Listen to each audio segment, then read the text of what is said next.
morning, everyone. Welcome back to Grindhouse, where we drink coffee and talk about movies. My name is Leah Diana, and today, with my boyfriend and co-host, Shawn Tetrault, we will be winding back the reel to 1994. When a man inadvertently makes Santa fall off the roof on Christmas Eve, he finds himself magically recruited to take his place in the Santa Claus. Let's get into it. It was the night before Christmas, and children were dreaming of the presents Santa would bring. Somebody's on the roof. But this Christmas Eve, Hey, you! the unthinkable happened. You killed him. Did not. Now, this night, If something should happen to me, put on my suit. The reindeer will know what to do. it's up to them Let's go! to save the day.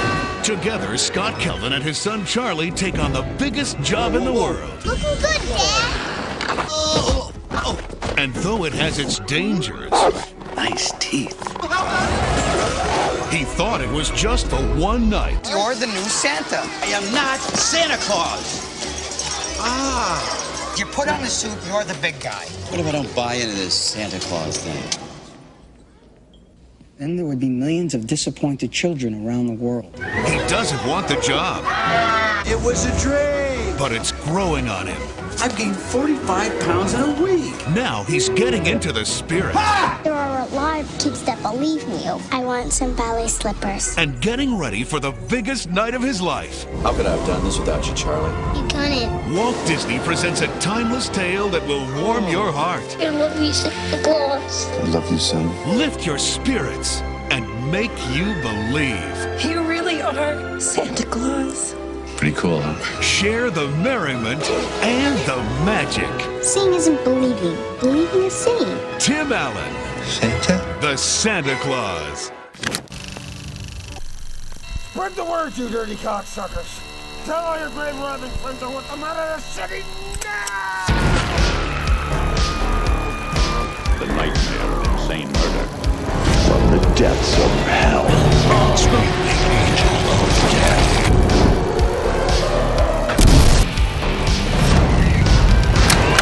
Only at the Grindhouse.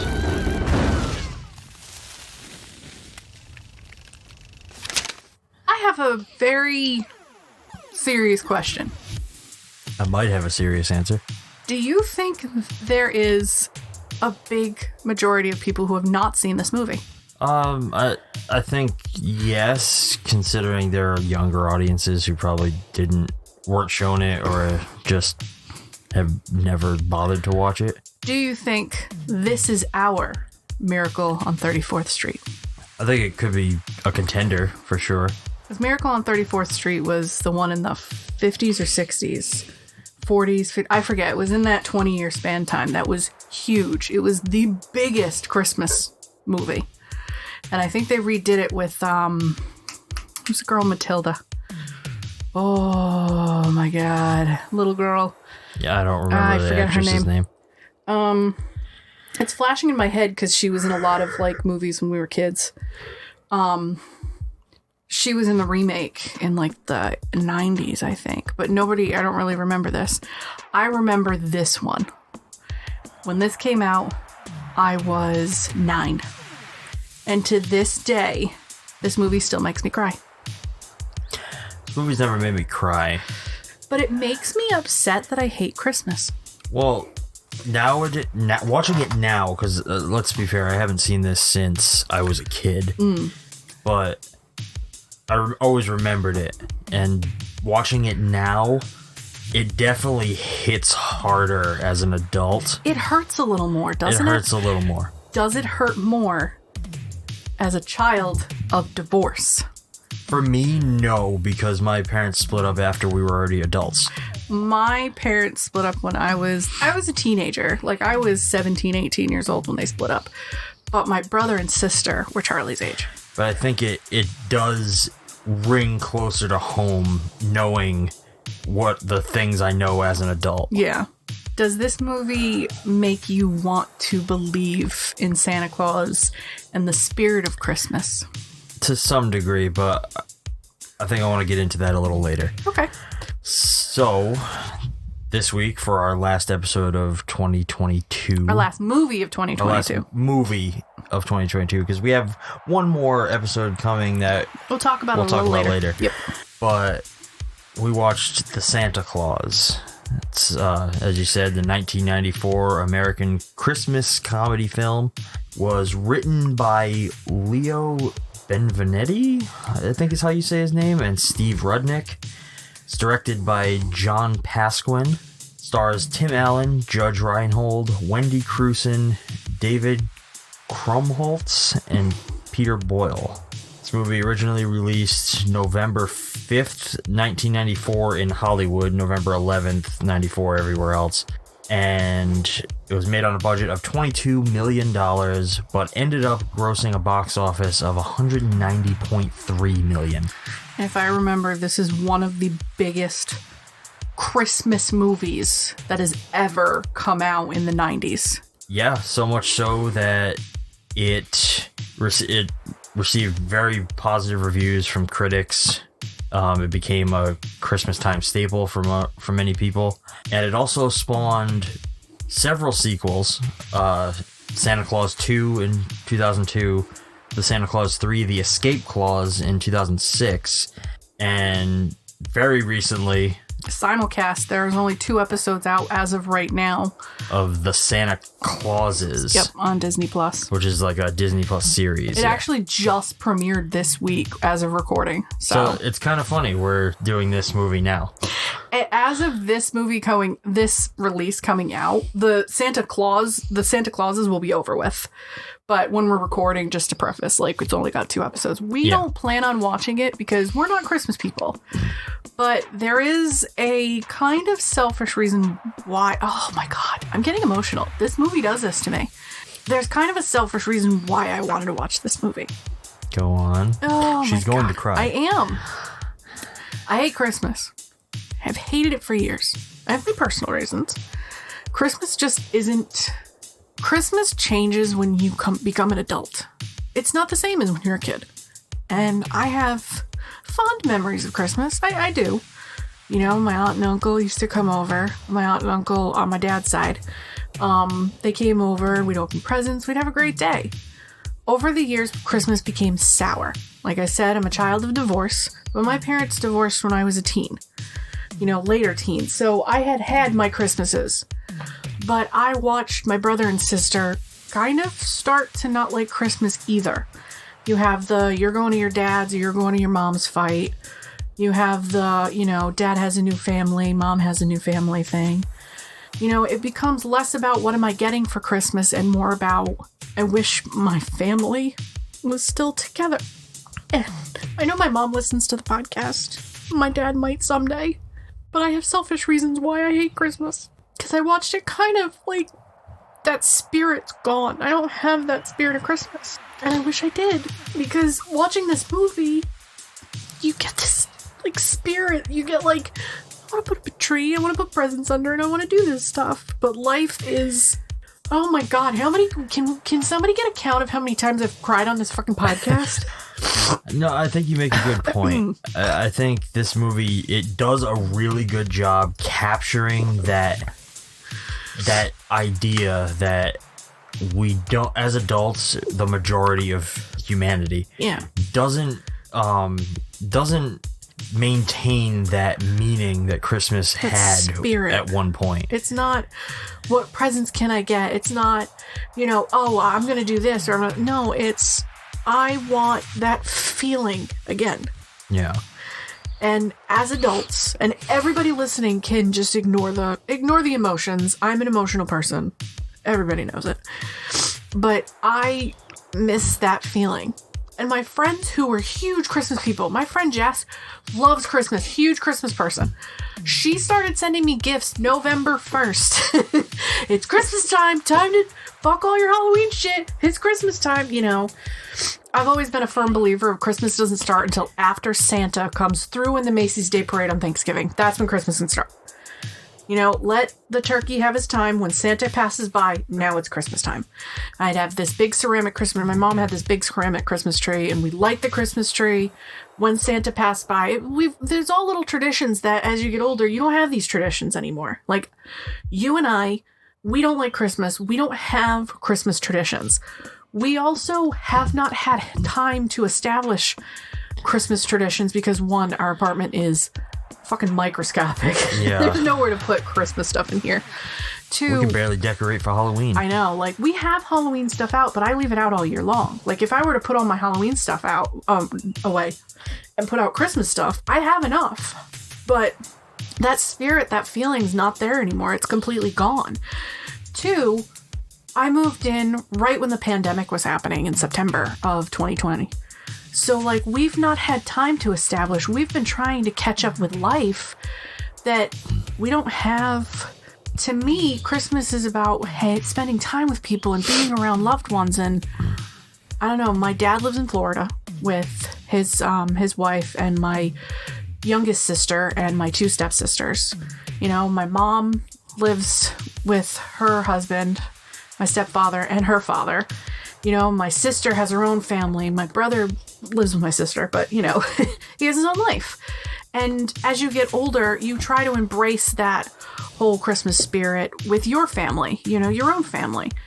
But I feel like the last 3 or 4 years, there's been, like, hit after hit of life just punching everybody down that I have no love lost for Christmas ever again. Like, I can't stand it. This time of year comes around and I get more and more emotional because it's like, I want to love Christmas, and this movie's the only thing that still, like, I secretly watch this movie every year because, like, it makes me feel like I did when I watched it when I was a kid. Now it's like I'm looking around going, maybe I can put Christmas lights over there. Maybe I can put a tree. Like, it gives me that feeling. And I didn't understand the whole, like, divorce situation when I was a kid. And I didn't understand, like, any of that plot until I became older and I went through, a divorce as a child. I've never been married. I will never be married. Yeah. Like, that's something you and I will not deal with. We have our own reasons why marriage is not for us. But it's more painful to watch those scenes now. So for a while, I didn't watch it. Like, for maybe, 4 or 5 years, I was like, no, the Santa Claus is stupid because, like, it ruins people's lives. Yeah, like, 20-year-old Leah had problems, But, whatever. That's neither here or there. But I wanted to pick this one because this is the spirit of Christmas to me. This gets back to, the main reason why Christmas is a big deal to a lot of people. It's because of the meaning of spending time with loved ones, seeing their faces when you've got them something that they've wanted or something that you didn't even know they wanted. Making a meal, spending time with people, that's what I want from Christmas. I could care less about the presents. I could care less about commercialism. I want to put up little lights on a tree and hang out with my friends and family and maybe put this movie on and trash it, because there are some elements of this movie that are fucking horrible. Let's be honest. I censored myself. Maybe it's because it's a Disney movie. It was not originally a Disney movie. I remember that. Or was it? Was this always a Disney movie? I think, yeah. Based on some of the stuff I'm reading, Buena yes. Vista. It was owned by Buena Vista Pictures, which was a subsidiary of Disney, but back then it was not Disney yet. So I wrote no notes for this movie, obviously, because I know this one pretty well. I wrote very few. Yeah. And this one's not going to be anything like last week's movie. No. This movie is, I wouldn't say a timeless classic, because it's not exactly 20 years old yet. It's not there. I don't think timeless needs to be like a couple decades, in my opinion. No, but it is one that people go back to. Always. Like me, I hate Christmas. I go back to this movie because the scene where the ex-wife is questioning, are we doing the right thing? Are we sure we should be doing this? Like, watching her struggle as an adult, like, you realize, like, you have to make these adult decisions, like, for the good of your family, for the good of your child. Yeah. And you have to think back to, like, when you were a child, like, you think, oh, were my parents doing the same thing? Were they internally struggling with these, like, adult decisions that I never knew about it? that's one of the things when I was a kid and I asked my parents, like, I don't understand this. And they're like, oh no, it's something you're not going to experience. Cut to a decade later. Yeah, we experienced it, you know? A decade later, my parents divorced. Like, it was weird, you know? But enough about my family. I'm going to get a call after this episode from my mother. You're crying on a podcast because of me? Yeah, I am. Again. I think a good place to start is just talking a little bit about the background of this movie. Yes. In general. So, like, I think it's worth noting that for 1 week in November of 1994, Tim Allen had the #1 movie in the box office, the #1 rated television show, Home Improvement, and the #1 New York Times best-selling book. Oh, his autobiography. Is, Don't Stand Too Close to a Naked Man. Yep. Tim Allen was the man in 94. He was. And his career has since dropped off quite a bit. Well, I don't... I also have to say, like, it dropped off, but we don't do politics on this. No. We don't do politics on here, but I find amusement from Last Man Standing. That's his newer sitcom. I have not seen that one. He's a gun-toting Republican who owns a, like, kind of like a Bass Pro type of shop. And he has daughters that are very much the other side of political. And it's kind of like a family life thing. Almost like Home Improvement, but for a different generation. Yeah. I watched the first, I think, 3 seasons of it religiously. I like Tim Allen. I always have liked Tim Allen. Side note, I did not know Tim Allen's real name is Timothy Allen Dick. Tim Dick. So instead of being called Mr. Dick, you want to be called Mr. Allen. I think he made a good choice. Oh, yeah, I don't blame him. I don't blame him. Nobody wants to be known as Mr. Dick, other than Andy Dick. This was his first leading film role. I remember this was a big deal. Like, he didn't know if he wanted to do this. The role of Scott Calvin was initially written for Bill Murray. Oh, no. Bill Murray's too much of an asshole for this part. After reading the script, he declined it because he said he felt it didn't fit his humor, which I agree. I honestly agree. I can see the little quips that Alan was making where it would have been funny in the beginning with Bill Murray. But when it got to the end, no, you always see Bill Murray in Scrooged. Yeah. That's, to me, he's Scrooge. He will not be... I feel like watching this movie, it's almost like, how could this not have been written for Tim Allen? Because so much of his performance in this feels like it's just a showcase for his humor. So this just popped in my head. Other comedians back in the 90s that could have done this. Bob Saget. Yeah, Bob Saget I could have seen. Because he already had the family man persona. Jeff Foxworthy. Oh, God, no. Really? I think Jeff Foxworthy would have been an interesting choice, but he still has that family man kind of humor. It would have made like a whole different fucking movie. It would have made more of a redneck feeling movie. Bill Engvall. I think he would have fit a little more in it. All right. Can you tell I like the blue collar comedy tour? I guess. It's the only like redneck kind of humor I like. What other comedians? Oh, speaking of comedians from the 90s, did you see that Gallagher passed away recently? I did not. The watermelon smashing comedian passed away in his like late 60s, early 70s. Oh. That definitely was a, no pun intended, blow to my heart. Because my mom saw Gallagher when she was pregnant with me. Oh, wow. And she got watermelon on her. So I've been hit with a watermelon via tummy. So, but it's one of those, like, I saw that and then watching this, it kind of, it hits you like right in the feels. Another one we saw was Bernard.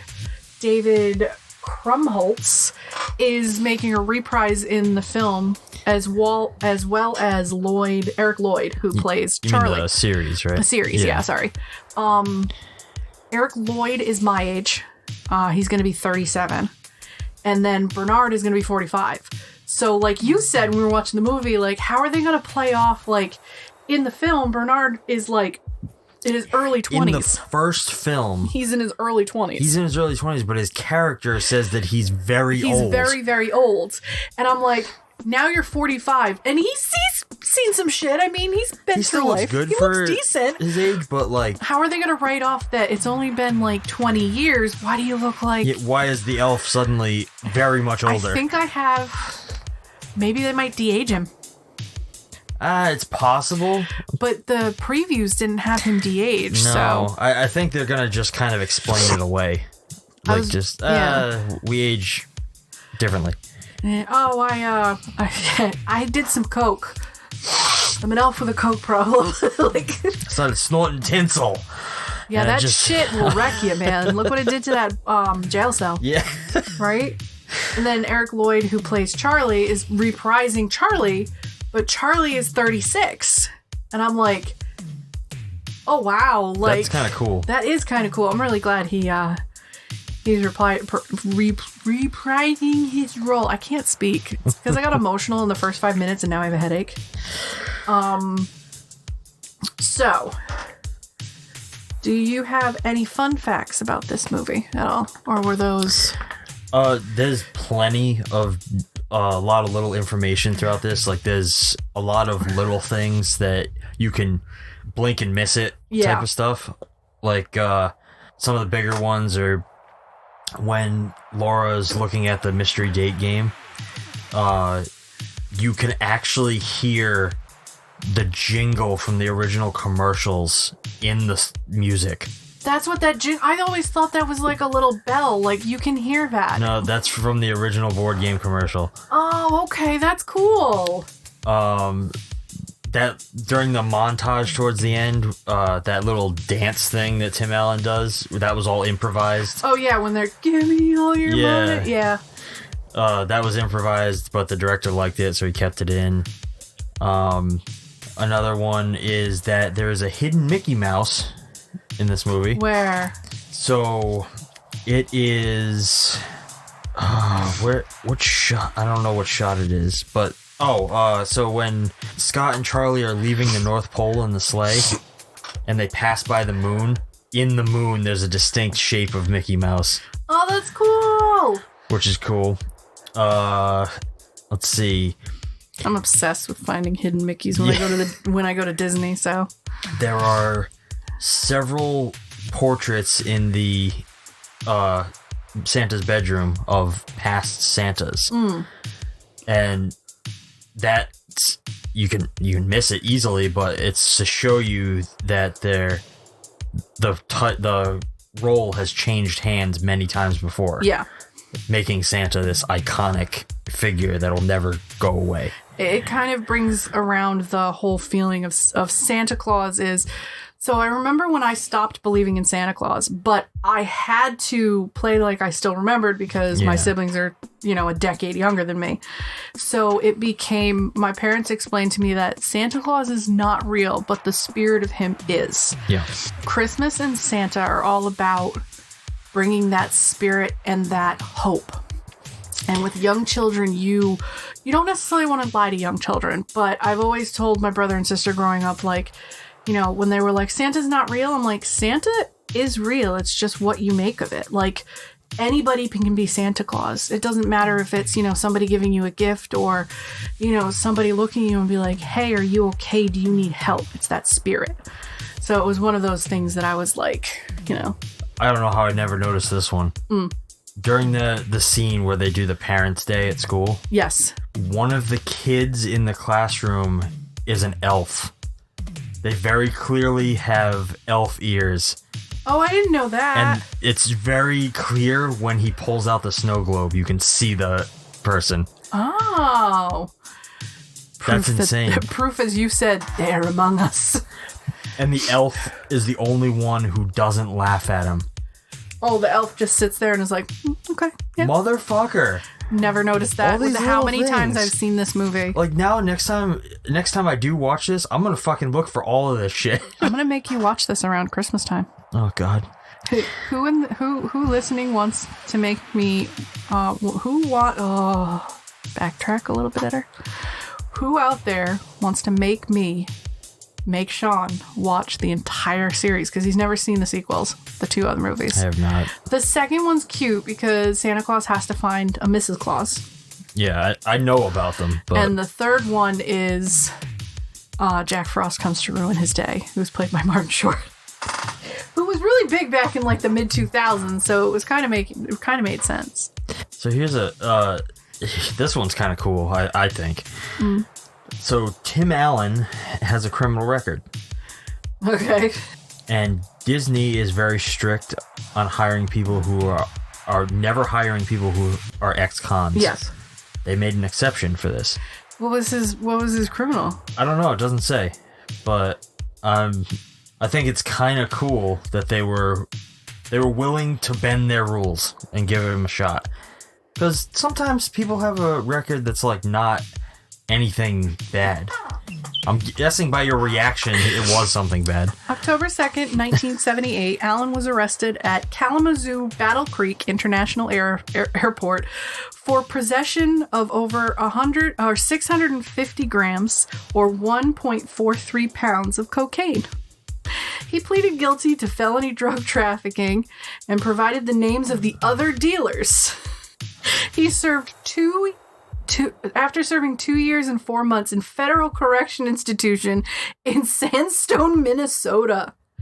And then in 1998, after this movie came out, he was arrested in Birmingham, Michigan, for being under the influence. Holy shit. That's a pretty big thing to forgive. That is a huge. How? There had to be some kind of, like, money changing hands or something for Disney to just wash that under the rug. I mean, that was back in 78.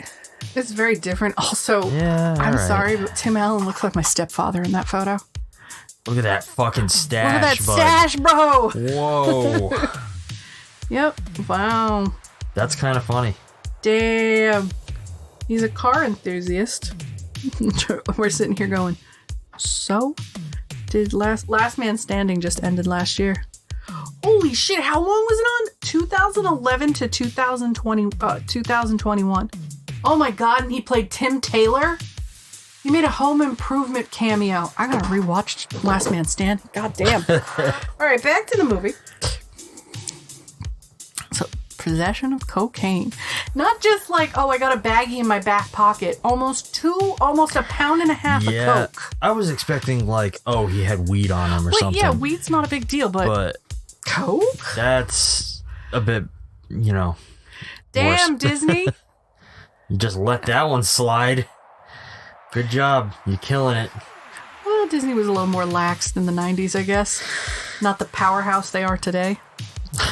Somebody says something wrong on Twitter and they fire somebody on the spot. Oh, Jesus. Right. Let's not get into that. We're not going to talk political. No. I think we should get into the film. All right. So the movie opens with a typical Christmas party in the 90s with misogyny, adultery, and an ex-husband lying to his ex-wife about, where he is.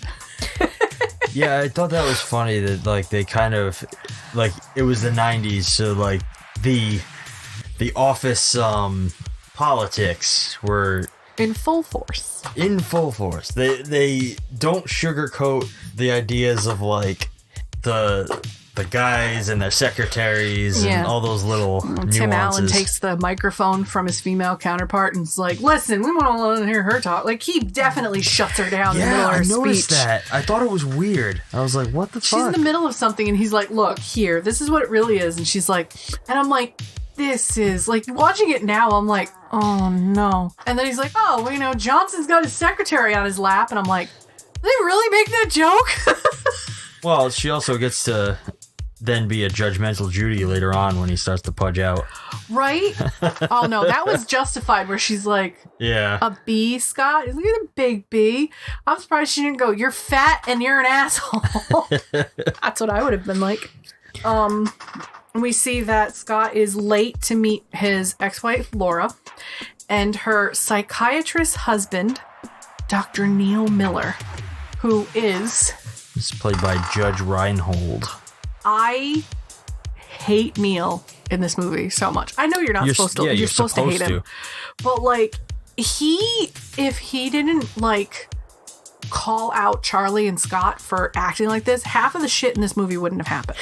No, he's honestly... He's definitely the bad guy, essentially. His character's being very manipulative throughout the movie because he's pushing his views onto Laura, Charlie, and Scott.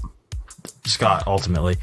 Like, essentially, he convinces Laura to give up visitation rights because he's crazy. How about you listen to him and talk to him for a minute? Like, and also, everybody just goes along with what he says because he's a doctor. Now you wonder why I don't want to see a therapist or a psychiatrist for my problems. Because I have these guys as role models. Yeah. Right? I do feel that they do a really good job throughout this early section of the movie. Like, they set up Scott as he's obviously an absent father. They make him... He's sort of self-centered. He's kind of douchey. He's not a douchebag. Yeah. He's just douchey. Well, he's a workaholic. He's someone who cares very much about his job and his success over his family. Yeah, like the son doesn't even want to be near him in the beginning. Like, no, I don't want to. Do I have to be here? Do I have to spend time with him? But in that regard, they also make him sympathetic. Like you said, he doesn't, like his son doesn't really want to spend time with him. He's, his ex-wife is with a new guy who's like perceivably better than him. Yeah. And he feels threatened by that. So it's like you can kind of put yourself in his shoes, and like all down to the things where it's like, oh, he has his son for Christmas Eve, but he fucking burns the turkey. They have to go to the restaurant. And he feels like shit. Yeah. Like, in that regard, it's like, well, when you're a divorced dad and you have visitation rights on certain holidays and weekends, like, I watch that and it's weird because it's like, and not just my dad, like other people's parents, you watch that and it's like without a wife or without a female, like, someone there, like, they don't know what to do sometimes. They're like, how do I do? And you see all the food on the table that is just absolutely burnt, and the whole house is like decorated almost like a museum art piece kind of thing with these fine art things. Like, there's no life in Scott's house. Yeah. And it's like, once he becomes Santa, there's a little more life there's a little more life that's breathed back into him and his surrounding, like even the lighting's very sharp in the beginning. Yeah. I noticed in his, I thought it was an apartment, but it's like a townhouse. Sort of. Like, in the beginning, I thought it was an apartment, but then like slowly it turns into like this nice 2-story townhouse, which I'm like, do they have to change the? I don't think they did. I think the idea was like it to feel very cold and almost apartment-like at first. Yeah. But like once you see the night everything starts to happen, like they obviously go outside and it's a full house. You just see very little of it. Yeah. And that's probably just due to the budget. They probably just only wanted to show you a couple key areas. Yeah. And it looks like the room Charlie was sleeping in, the room Scott's sleeping in, they just re-angled the bed. Yeah, they might have. When Disney was broke. Let's see. So after Scott burned the turkey, they end up at Denny's, where he is surrounded by other divorced and or single dads with their children. I thought that was a nice touch. That is a nice touch to like show you the only people that are out are pathetic male figures who have no idea what they're doing. Yeah, they've either done the same thing as him, they burned the turkey, or they're just really absent kind of people who are like, cool, let's go do this. Like, the only thing you think of is Denny's, which I don't think Denny's are open on Christmas Eve. I don't know for sure. I've never tried to go to a Denny's on fucking Christmas Eve. The only place I've ever gone to is House of Woo. That's here. Christmas Eve. That's a Chinese place. Like, around here, Chinese places, you throw a rock, you will hit a Chinese place. Yeah. Or Asian places. They're literally everywhere. A dime a dozen. So, if you live in California, you want really good Chinese food, American Chinese food, come to the East Coast. They're good here.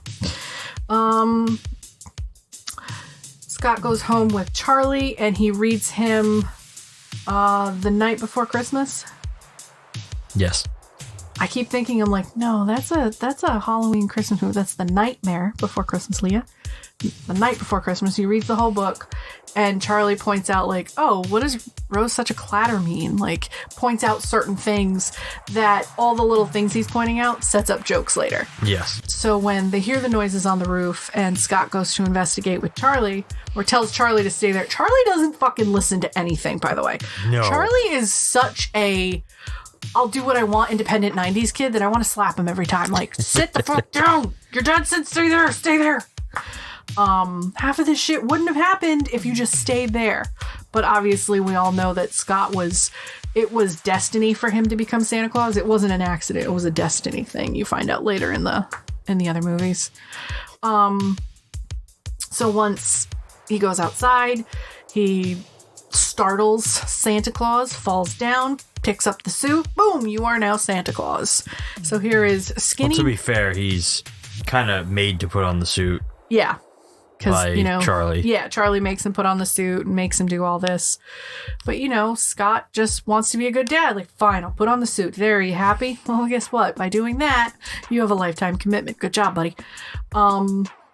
They get the suit. They go on the roof. They meet the reindeer. Comet is disgusting and hilarious. I am amused by fart jokes by Comet. It is funny. They only get worse in the other movies. And what drives me crazy is the other movies, there is sort of a new reindeer, and the voice they give him is, I'm not even kidding. Like, the newer movies, there's like a weird reindeer. I feel like as the movies went on, which is one of the reasons I never watched the sequels, the budgets obviously got much lower. They were like just kind of making them to be pushed out on DVD. Yeah. This new one, I think, is possibly I think it's got a bigger budget than this did. Yeah, I think they're trying to bring it back to a bigger budget, but also fuel their Disney Plus fucking train. Let's see. Now, the two of them are going around the world delivering presents. Obviously, there's a bunch of humor in here where he's yelling at a little girl to go to sleep. I'm lactose intolerant. Why are you asking me these questions? He's being the douchey kind of man that he is. And once they return, back, he's like, oh, okay, we're done. Let's return home. They end up in the North Pole, where you meet Judy, Bernard, and all of the elves. We're anywhere between 5. No, there was like a 3-year-old kid there at one point to like, I would say 10 years old, maybe 11. Like, they used a bunch of children. And as a child myself at that time, I went, why couldn't I have been an elf? I want to be an elf.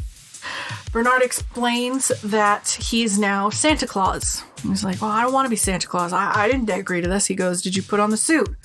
Yeah. Well, now you're Santa Claus. He's like, I don't understand. Do you have the card? Santa Claus is spelled with an E. And basically it says the Santa Claus is the exception of all Santa's duties and responsibilities bequeathed to the person who puts on the suit, whether by determining by fate or by accident.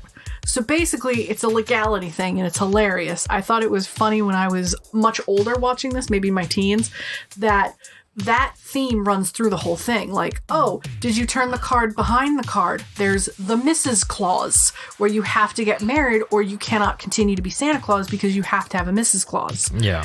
And then there's another one where, with the third movie, like, oh, you have to meet with the other magical beings, like the Tooth Fairy, the Easter Bunny, Mother Earth. Like, you have to meet with all of these people once a year and kind of talk to them about what's going on in the world.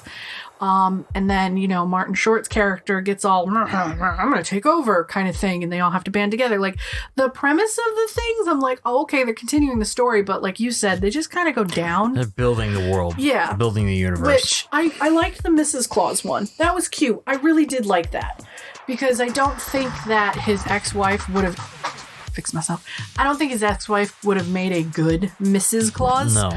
Because, like I said, and no offense to anybody, she has always had a art dealer power lesbian look to me. Like, she will sue the pants off of you at any moment. No offense to the lesbians out there. This is actually a good point to... I think I think I have a basic theory as to what's going to happen by the end of that series. Oh, really? What do you think? Because I know the premise of the series. I don't know anything about it other than the trailer that we watched.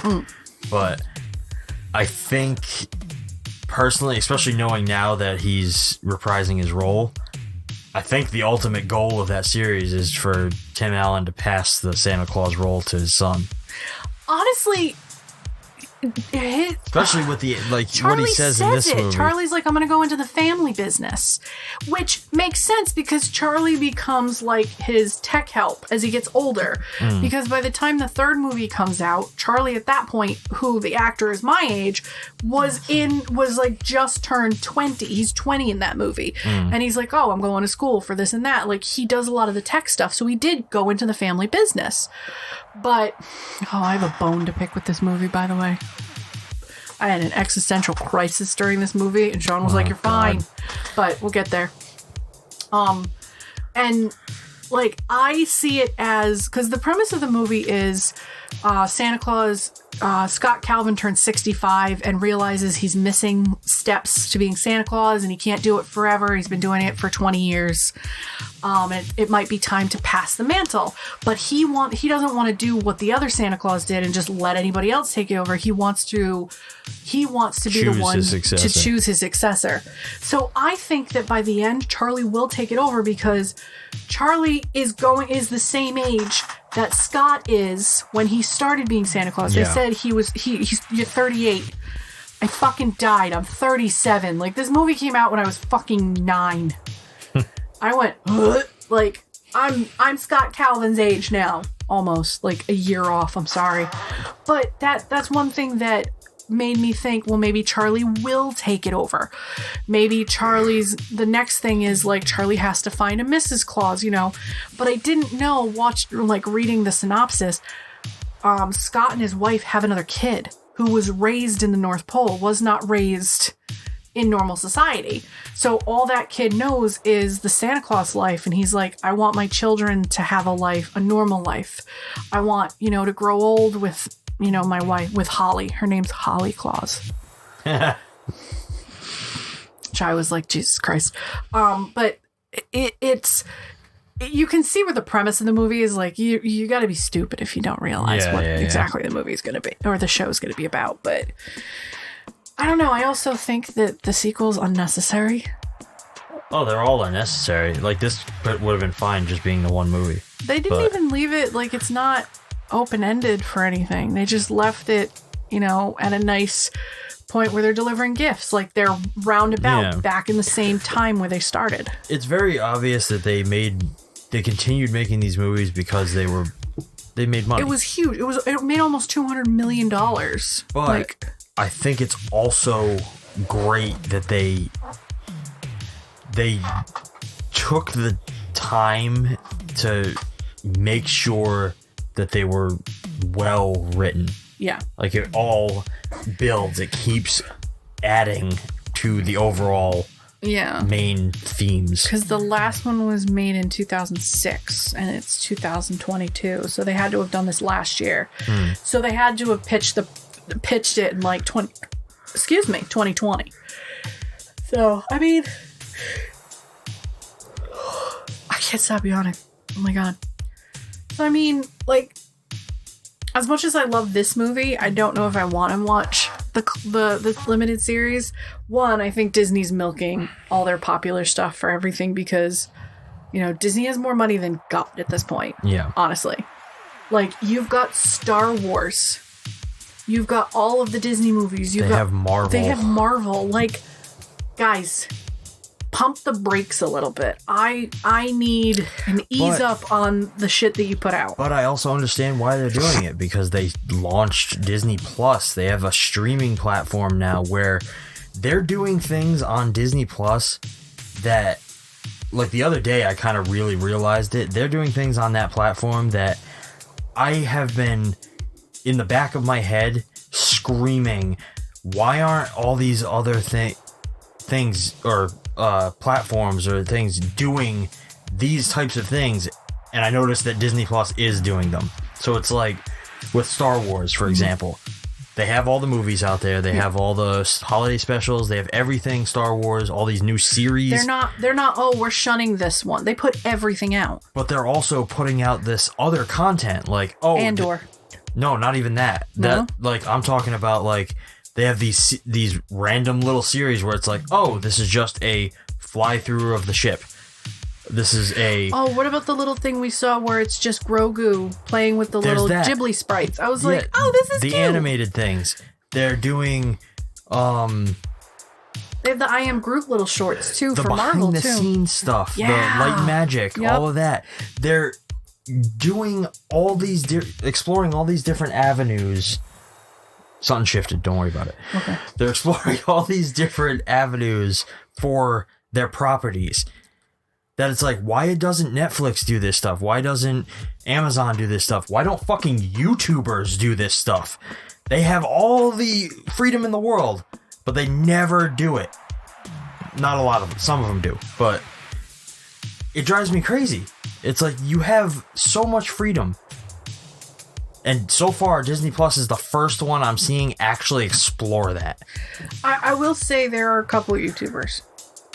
And there are some. There's only one YouTuber that comes to mind that is doing shit like that, and it's Markiplier. Yeah. With his in-space heist, Unus Annus. Yeah. Unus Annus ended 2 years ago when they just did their interview, their anniversary talk about it. Right. And it was Markiplier on his channel, Ethan on his channel, Crank Gameplays, and it was an interview between the two of them. You had to watch them separately. And to be fair, I think, like, to be fair, I want to, make mention that it's not, so a lot of it comes down to just the amount of time, especially for YouTubers. Like, you only have so much time. If you're huge, like somebody like Disney or Netflix, or you have all the time and crews and resources at your disposal, fucking utilize it. If I could, like, if some of these YouTubers could, they probably would do more. I would love if they did Mike Flanagan, who does, The House on Haunting Hill, Bly Manor. I would have loved behind the scenes for that. Yeah. To see how they did some of that, to have, seeing little clips like that, to see interviews with the cast. I would love a behind the scenes of the Haunting of Hill House with that single shot from the funeral home of Nell's funeral. That episode alone was honestly, it's one of the best things Netflix ever put out, in my opinion. But that would intrigue me to know how they did it, how everybody felt, how many takes it took. I want to know these details. Some people, I know they don't give a shit, but how intriguing is it after every movie or series we watch of Marvel? There's the behind the scenes released the same day, and we're like, oh, we gotta watch the behind the scenes. And it's interesting to see. All I remember is the Hawkeye one. Yeah, Hawkeye guy. We did that for so long. The Hawkeye guy. That Hawkeye guy. We watched that immediately after we finished the series because I was like, I'm gonna hate Hawkeye. I'm not gonna like it. We basically do it for all the Marvel stuff. We watched their what the hell is it called? They have a whole series dedicated to it. Assembled, yeah. It's amazing. And I love the fact that they're giving us these little tidbits, these little sneak peeks. We have not seen, it's an advertisement for right there. We have not seen Wakanda Forever yet. They're still making one-shots. Yeah. They're rare now, but they're making still them. doing them. Like, they're exploring the different avenues. Like, you have the freedom, utilize it. Or this thing where Chris Hemsworth is now in his own series where he's going to places around the world. Yeah. Utilize the actors you have. Oh, okay, we've got Chris, we've got other Chris, we've got Robert. Like, let's utilize them. Yep. They don't want to continue doing these parts. They're done playing these parts. Some of them have been playing them for almost a decade and a half now. Yeah. Almost 2 decades at this point, because I think, Iron Man came out, early 2000s? Yeah, I don't remember the exact year. I think it's amazing. Yeah. While Disney is pumping out material, I think they're doing something right. I do. That's why Netflix is losing subscribers. That's why they're losing money. Sure, you put out Stranger Things. You put out this huge thing. Do they realize when everybody's done with Stranger Things after season 5? That's it? I don't think anybody's really going to have it. No. I do think we're getting very off topic. I think we got to get back to the movie. Nah, I think we're fine. We're talking about what Disney Plus is doing, and this is a Disney movie. And yeah. So I think let's go back. I think you are right. It is setting it up for Charlie to take over. And if Charlie doesn't take over, I'll be very shocked. I will be very, very shocked if it's not Charlie. Because Charlie loves his dad.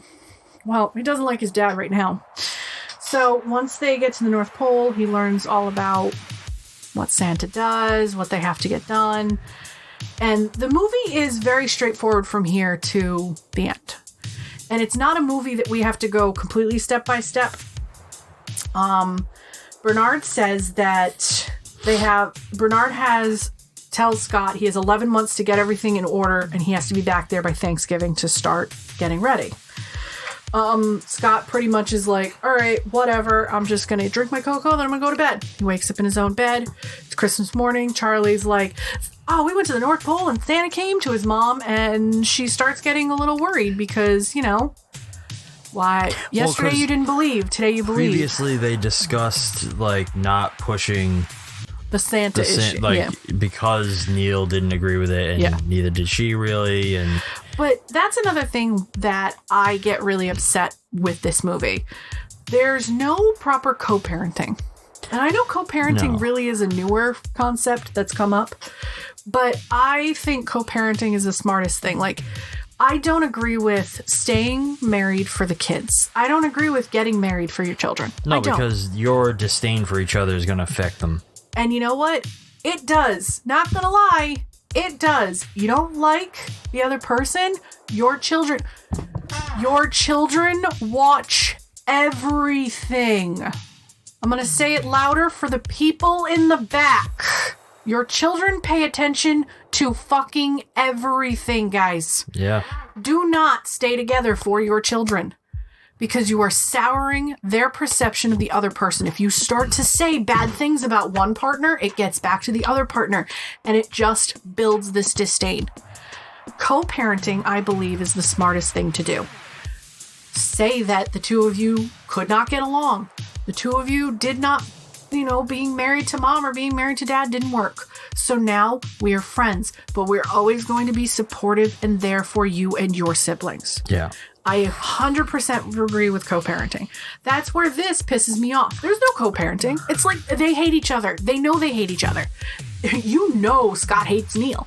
Yeah. And it's leeching onto Charlie. Charlie starts to not like his dad because it's influence from his mother and stepfather.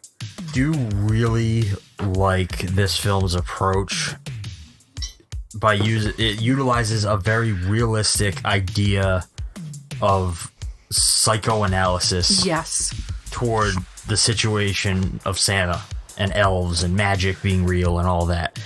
So like we're experiencing it with Charlie and Scott. Like we know it's real. But when Charlie goes around talking about it and all these things are real, the adults approach it as mental illness. And the kids approach it as you're stupid. You're stupid. Like you see Charlie being treated differently, but it's like, but you in your mind are like, but it's the truth. And then you in your brain, in your reality brain are like, is this one of the reasons why children are bullied in like elementary school? Like I stopped believing very young and my parents were like, do not ruin it for other children. Right. My parents did the Santa Claus thing right. To the point where I played the Easter Bunny one year at my mom's corporate gig when I was in my 20s. And my brother and sister believed I was the Easter Bunny, and I did not tell them I was the Easter Bunny. I told them when they were in their 20s, and they were shocked. They were like, wait, you were that Easter Bunny? I was like, yes, I was. How come you didn't tell us sooner? Because you don't ruin the effect for children. Yeah. And the fact that Neil is psychoanalyzing this kid this young, it's like, will you let the kid just be a freaking kid? Yeah, and it's all because he stopped believing very young. So it's like he feels that everybody should be desensitized. And it's like, that's not... That is the people that ruin shit. Well, that's like me saying, like, every kid in the world should be watching fucking violent horror movies at 3 years old.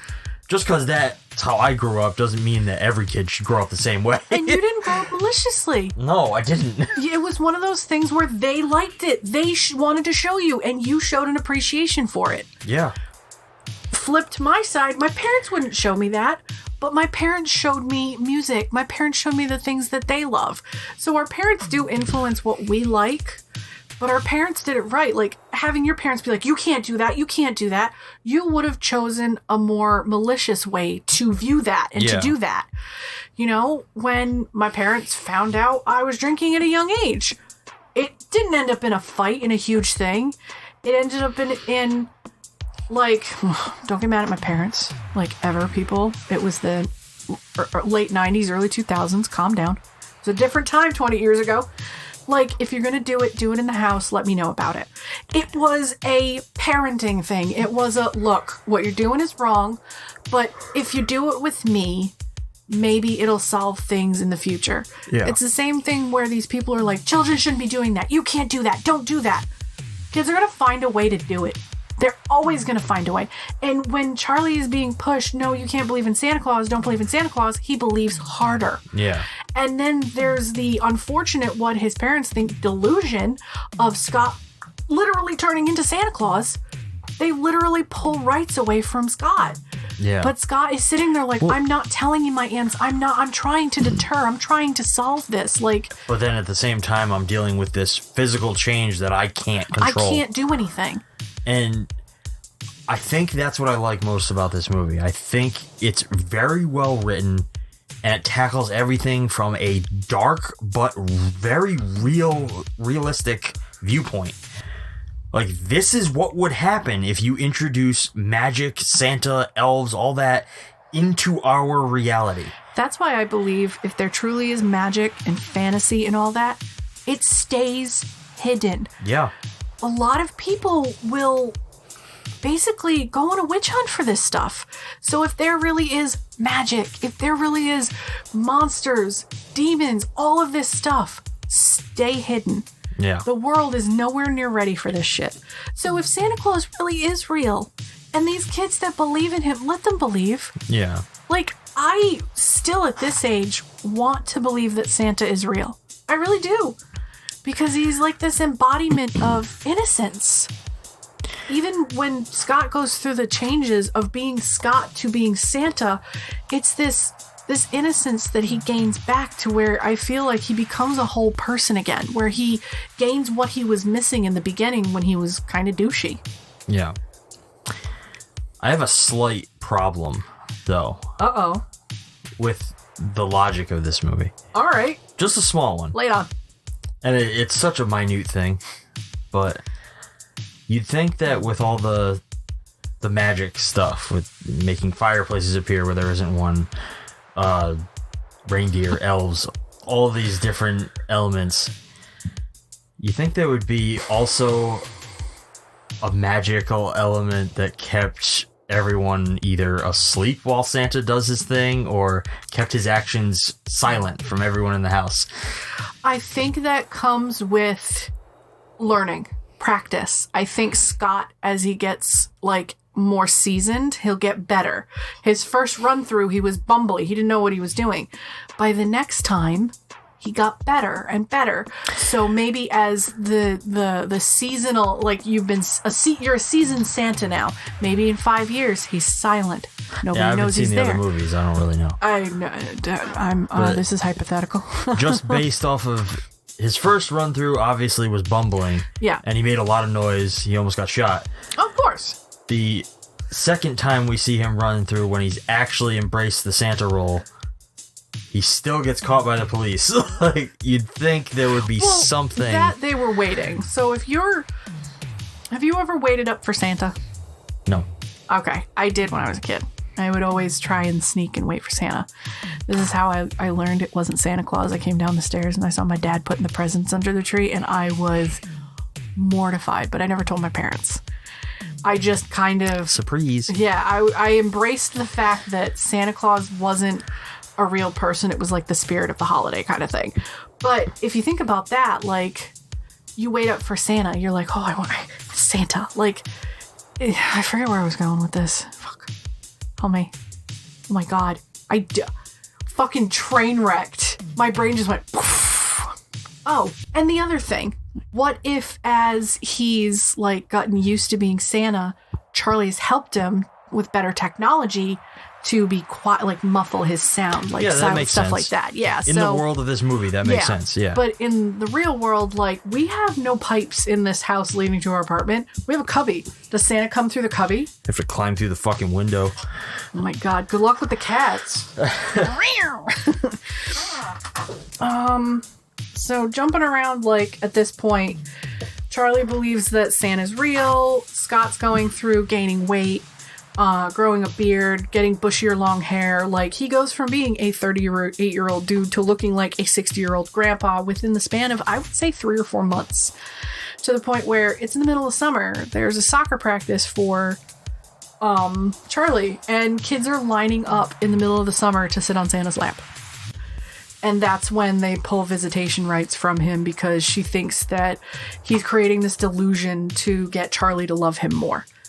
And that's one thing I didn't agree with. I was like, I hate that scene, because the minute she's like, I cannot believe you'd stoop so low as to change your physical appearance to get your son to like you.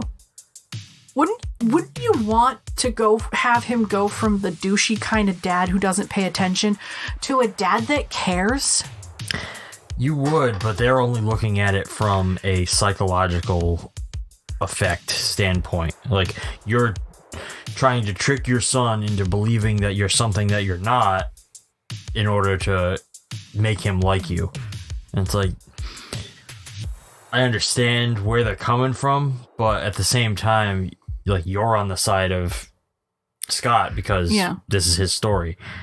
I mean, I'm only on Laura and Neil's side for a very small amount of time, because when Scott says this has to be our secret, do not tell anybody, I agree with Scott on that point.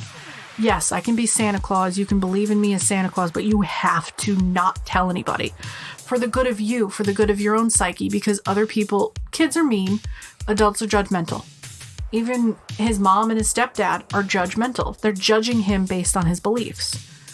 And I hate that about Laura. Like, when that scene happens, I get so fuming.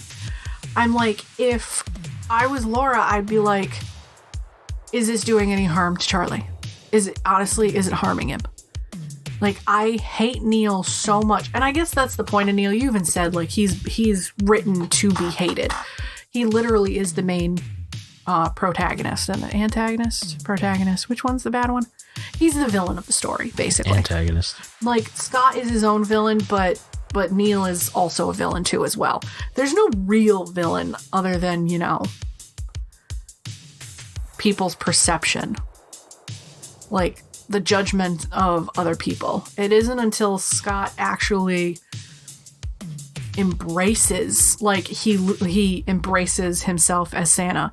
He loses Charlie. Like, they take visitation rights away from him. Yeah. He has to go to the North Pole to get ready. Like, that's when he starts embracing, like, okay, I'm this person and I'm going to do the best job I can. And then the whole thing changes and everybody changes their mind when, like, oh my God, you really are him. And I'm like, you know what? You don't, I'm selfish in the way of, I want to look at them and be like, you don't get to enjoy this. Like, you don't deserve to enjoy the fact that I am Santa. You don't. You should sit there and be like, I'm so sorry. I'm so sorry. Like, she does, but Neil never really does that. No, but at the same time, it's showing you that he's beyond that. Maybe I'm just petty. Like, yeah, I think the point is that, like, he is Santa. He's forgiving. He's, like, no matter what you've done, fuck him up, Santa. You should have gotten that total tank and taken him out. Yeah, you deserve to be, like, you deserve to have the happiness that everyone else does. And I think that's a better message to get across. Of course. Like, he could have been petty. He really honestly could have been petty, but at the same time, like, I don't know. I feel that shows now, if this was remade and came out now, it would be a little more petty. It wouldn't be as nurturing, dare I say. Yeah. I think it came out in the right time. So By the end, Scott pretty much becomes Santa. He goes around the world delivering presents. Unfortunately, he kidnaps or takes Charlie, and Laura, the mom, calls the police, and there is a manhunt for Santa. So Charlie and Santa, not knowing what's happening, takes Charlie back to the Millers to drop off gifts, and the police show up and arrest Santa. And everybody's like, why are you taking Santa? What's wrong? What's happening? Like, even like Laura's questioning, like, did we do the right thing? Like, they're looking for Charlie, but it's like, did we do the right thing arresting him? Like, what is happening? So then there is the most ridiculous scene in the whole movie, which is the Elks. The prison break. The prison break with tinsel and elves. With we're your worst nightmare. You're elves with sparkly cheeks. If you've never seen this is like an elf tactical squad with jetpacks and fucking all kinds of weird sashes gadgets. Or ribbons coming out of like a thing on their belt where they tie the cop up. Did you notice the cop is a stereotypical fat cop that's balding eating a donut? And I was like, oh my God, when is this stereotype going to go away? This is so bad. It's never going to leave. Never. They break him out of jail. They get him back to the sleigh. Laura realizes that Scott is Santa, like looking at him like the magic is completely there. She's enthralled. As a Christmas present, she gets rid of the full custody papers and said, you can visit him whenever. Like, we don't need visitations anymore. Neil starts believing, but Bernard takes his sandwich and makes him have a psychiatric freak out, which is hilarious. Which I have to say, if anybody's seen that scene where Bernard is walking around with the pita with like what looks like alfalfa sprouts in the sandwich, I have wanted that sandwich since I was a child. I am assuming, look, I told you this and you thought it was ridiculous. Yeah.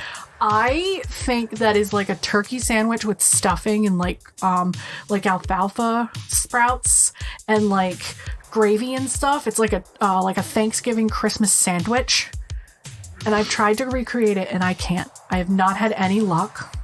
With the alfalfa sprouts, it tastes terrible. So I'm thinking they just went to craft services and just put shit in a pita pocket and walked around. They probably did. And they have ruined my life for 20 years because I want to know what's in that sandwich. And I've been craving that sandwich for years, and all I know is it's just a pita pocket. You're making a weird face. What's the weird face for? I found a couple more fun facts that I think are very interesting. Fun facts with Shawn. So we talked about the fact that Bill Murray was considered for, or the role was written for him. For Bill Murray, yeah. But there was many other names on the list for consideration. Oh, give me the names. Robin Williams. Oh, wow. Yeah. Tom Hanks. Yeah, I could have seen Tom Hanks in this. Chevy Chase. Ooh, no. That would have been terrible. No. John Ritter. Okay. Who was also in consideration for Neil. John Ritter would have been cool in that role. He would have played that well. I think Judd does better. Kurt Russell, who went on to play Santa Claus later. No. Tom Selleck. Sexy Santa? What? John Travolta. Hey, yo, I'm Santa Claus. I'm Santa. Oh, my God. Oh, my God. Sandy. Rowan Atkinson.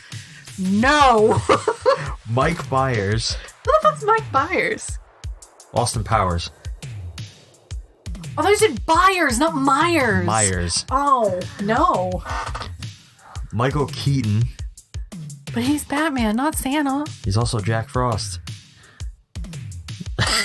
Now you made me sad we had to watch that pile of dog shit. And Harrison Ford. Ooh. I could have had actual sexy Santa. Could have. Ooh, I would have. Didn't happen. Ooh, I would have had that poster on my wall. The Santa Claus. And a fun little tidbit. Do you know who Michael McCrudden is? No. Should I look him up? No. No? He's a YouTuber who made his acting debut in this movie. He plays the random kid that rides the bike past Scott he puts him on the nice list. Remember the one kid goes by, he's like, yeah, naughty. And then the other kid goes by, he says, nice. I just thought that was kind of funny. So this was way before he was a YouTuber. Oh yeah, he was 7. Back to the movie. Fun Facts with Shawn is over. Should we? I was thinking about that. Should we make little jingles and put them in next year's? Maybe get one of those little decks where we can be like, beer, beer, beer, beer. Oh, speaking of, I didn't open it yet. You guys might have heard last week that you can't just use this shit all willy-nilly. Why not? Yes, I can. Thank you to who's the reason I have this? Is it none other than our boy Peter McKinnon? What's up, everybody? I bet Peter McKinnon's never been mentioned in a movie podcast before. Probably not. He had the hype button on his desk, so everybody knows. And he just kept going, beer, beer, beer, beer. And then his editor goes, I have the app. And I went, there's an app? Downloaded it instantly. Shawn regrets that episode to this moment. His face is just like, I want to die. It's beautiful. So, where were we? They break him out of jail. He goes back to being Santa. At the end, when he's passing by the house, he gives Neil his Oscar Mayer weenie whistle that he wanted when he was 3. He didn't get it, so he stopped believing in Santa. Weak, Neil. Very weak. All because of an Oscar Mayer weenie whistle. All because of he just wanted to put his mouth on a weenie.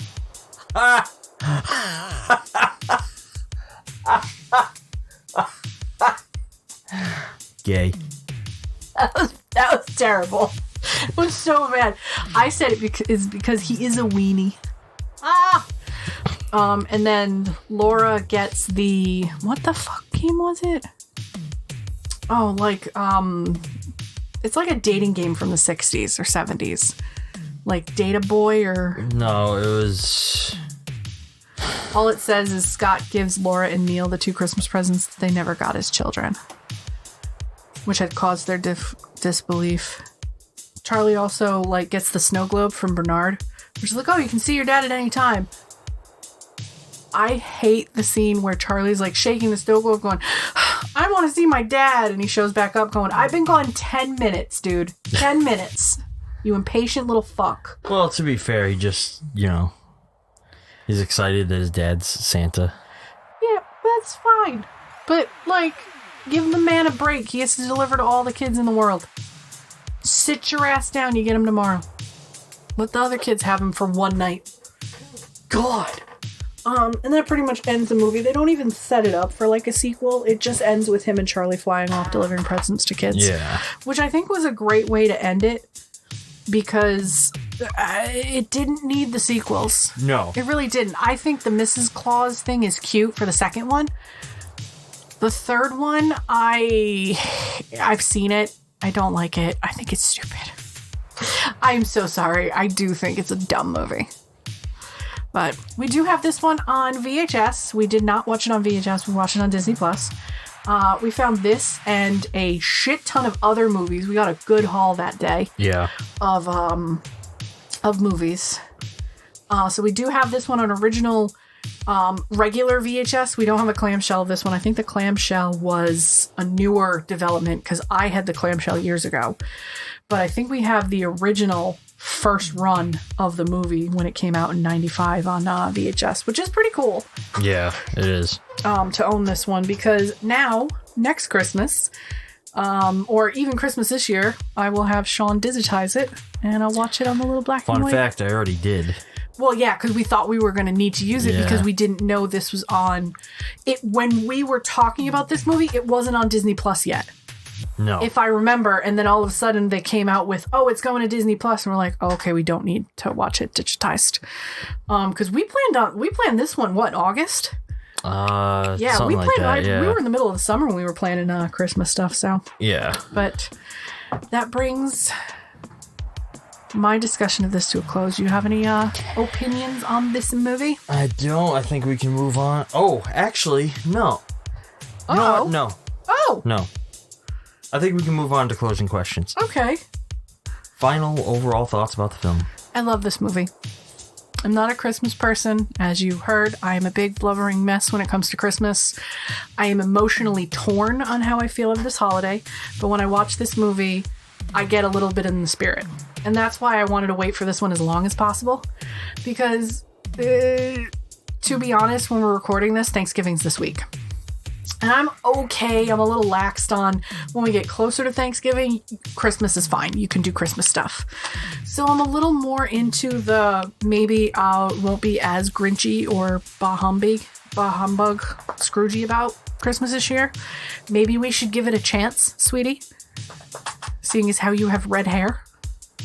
He's just blinking at me. Blink 3 times if you want to run away.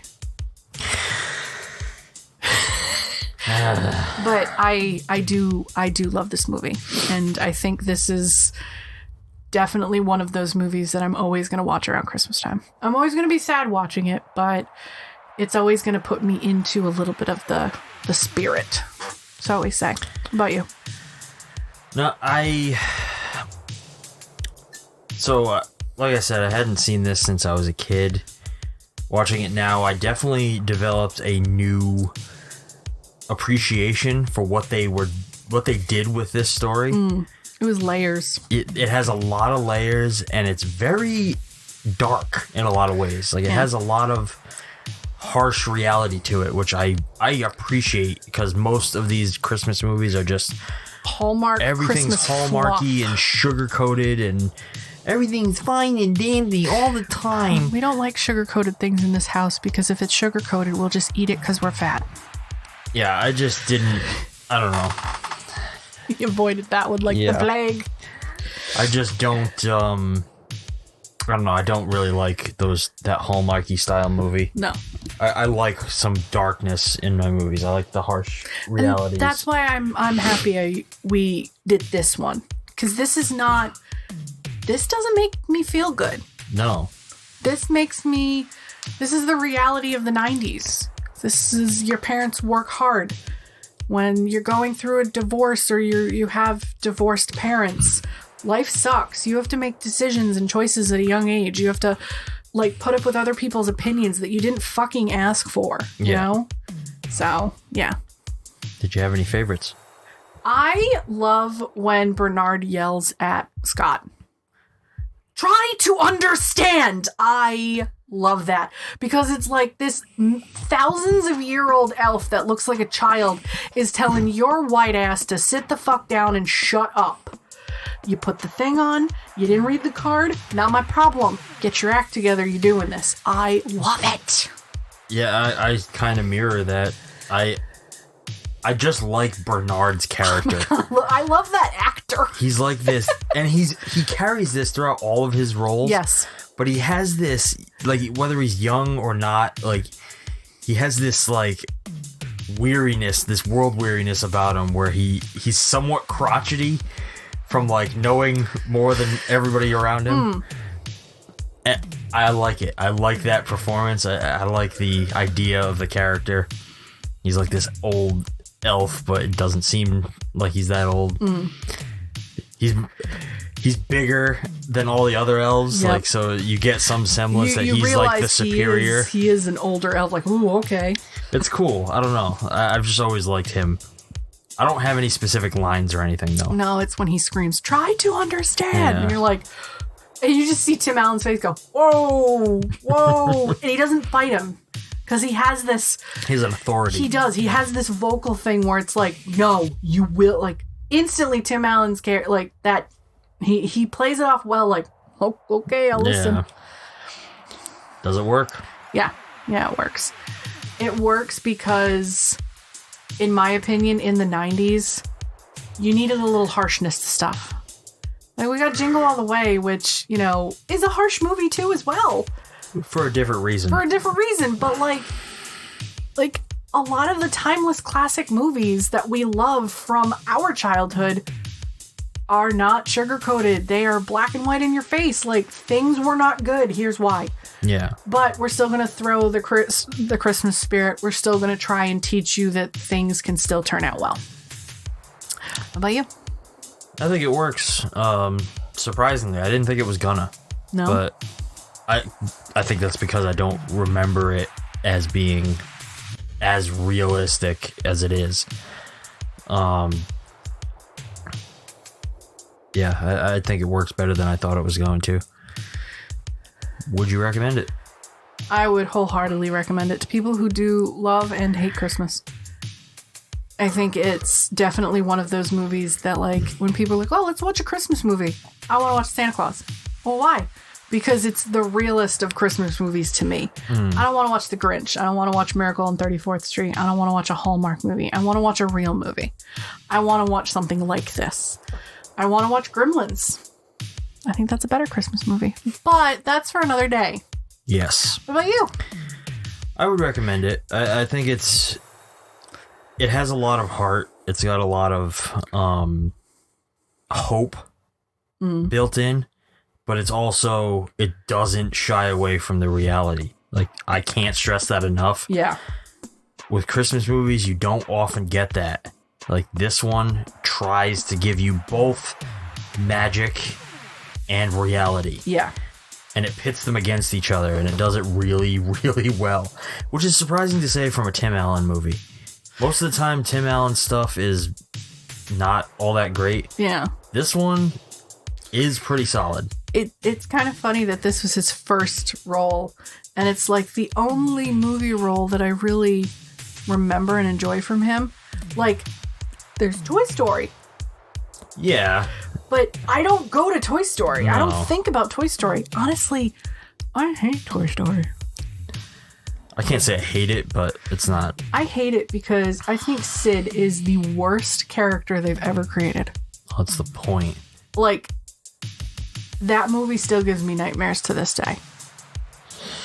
I know I'm a weirdo. What do you want? How would you make this today? I wouldn't. They're already continuing it. They're still making them, so I wouldn't.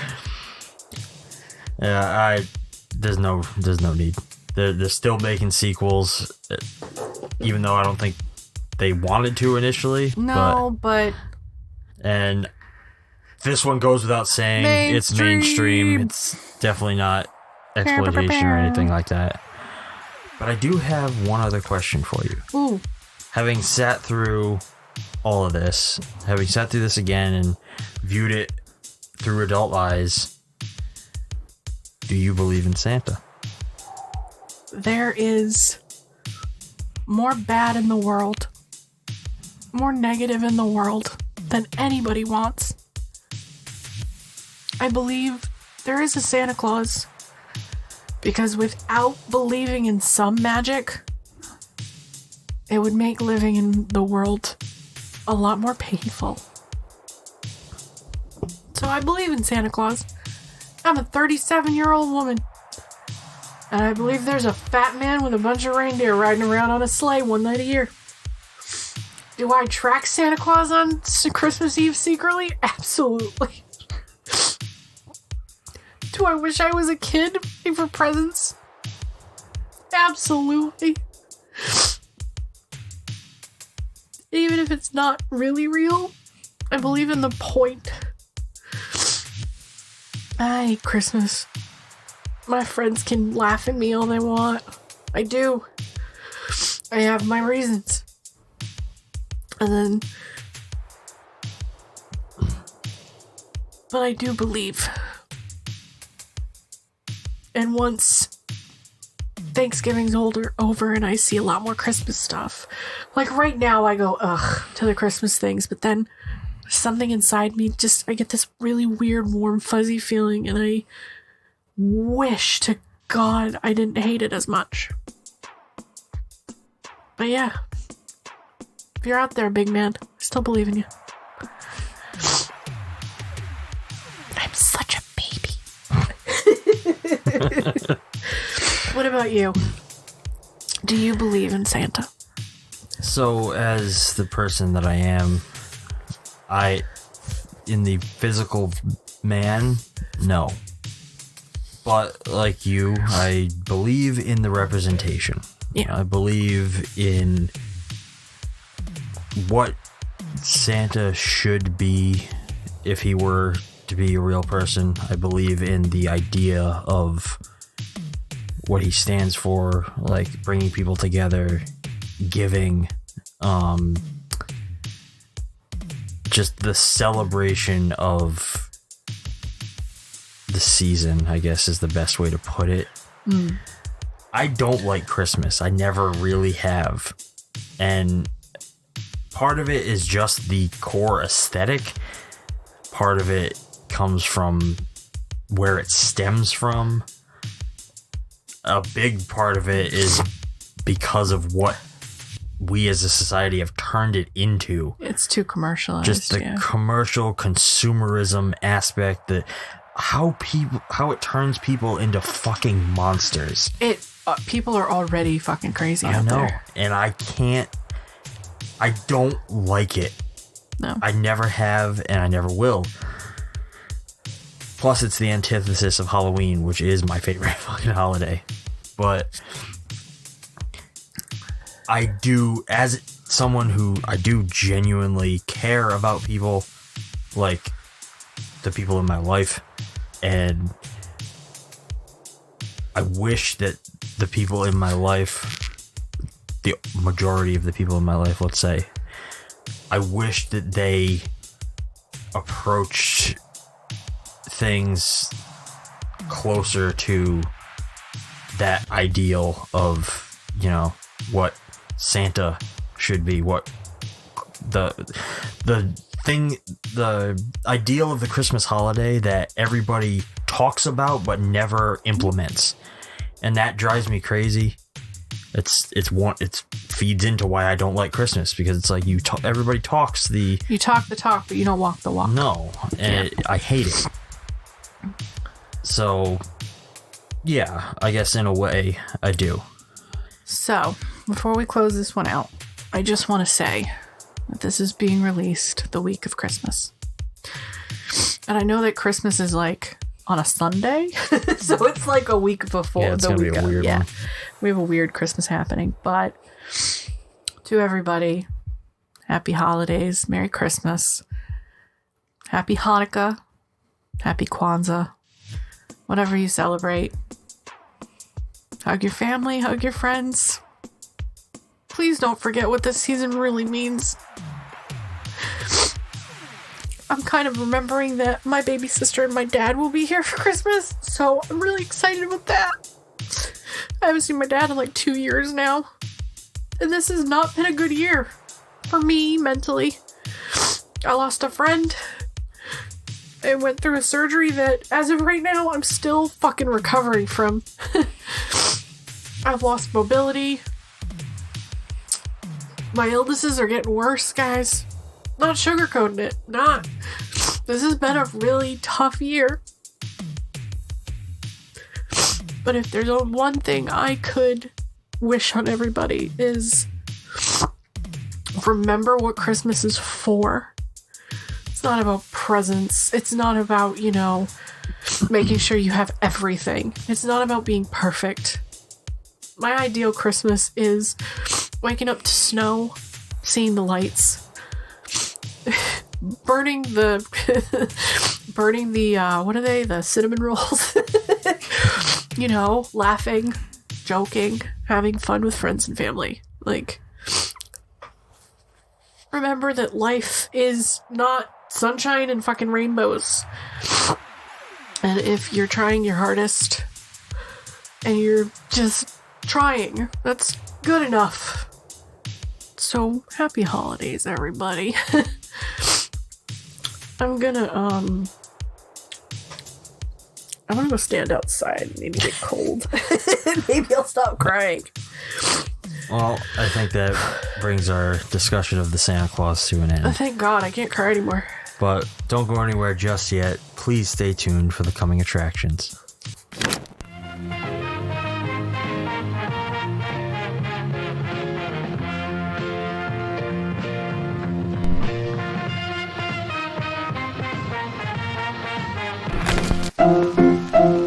Let's all go to the lobby.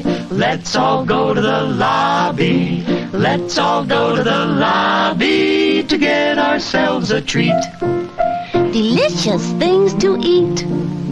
The popcorn can't be beat. The sparkling drinks are just dandy. The chocolate bars and the candy. So let's all go to the lobby to get ourselves a treat.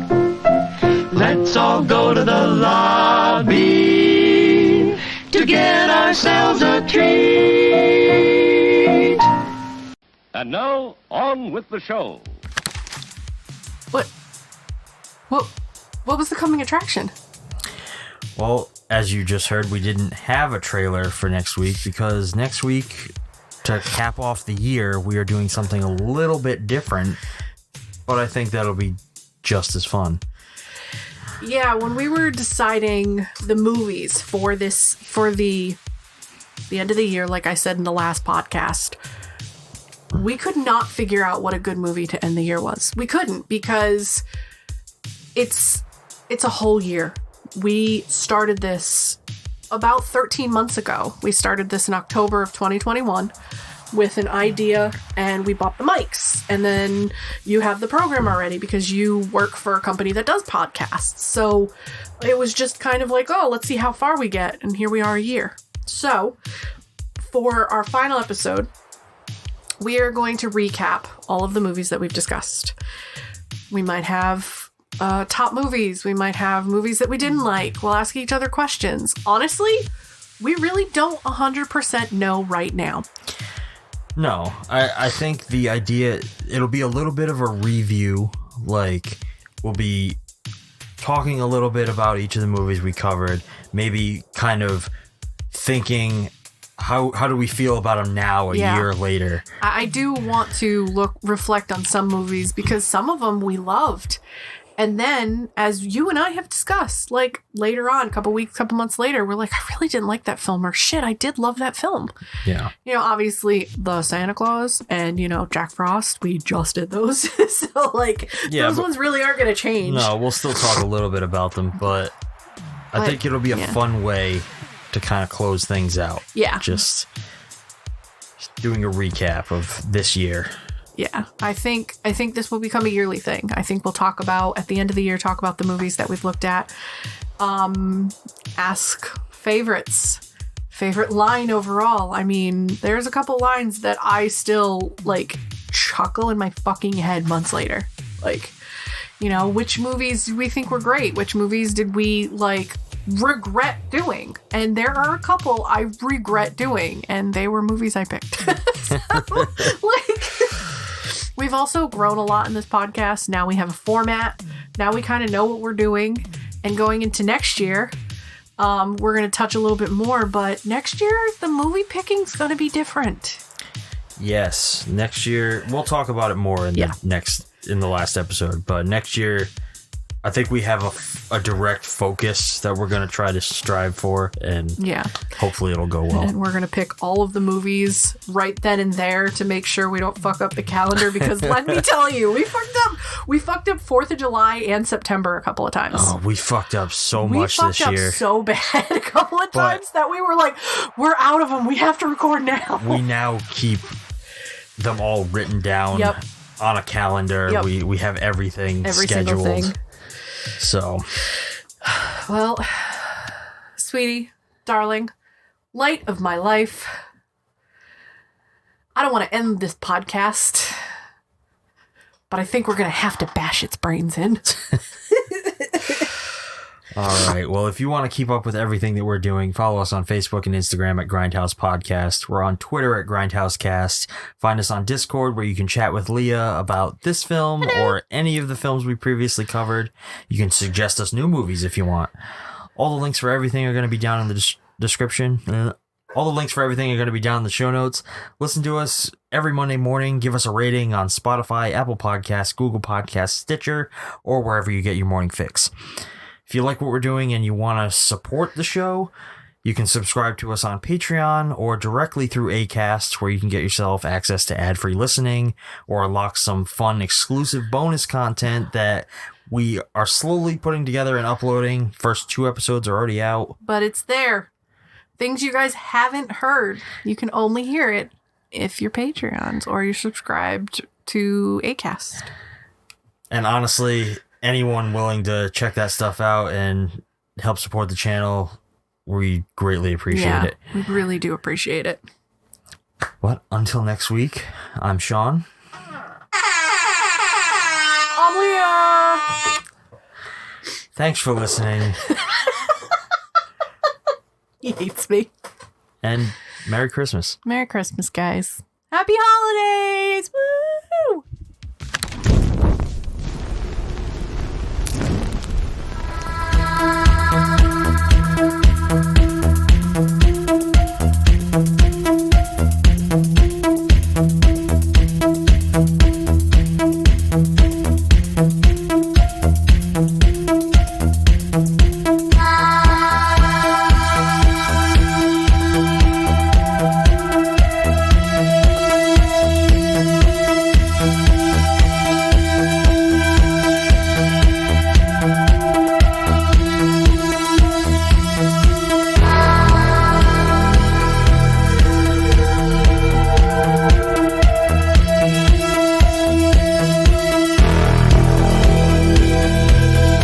Shocking nature of many scenes in this film, it is definitely not recommended for the squeamish.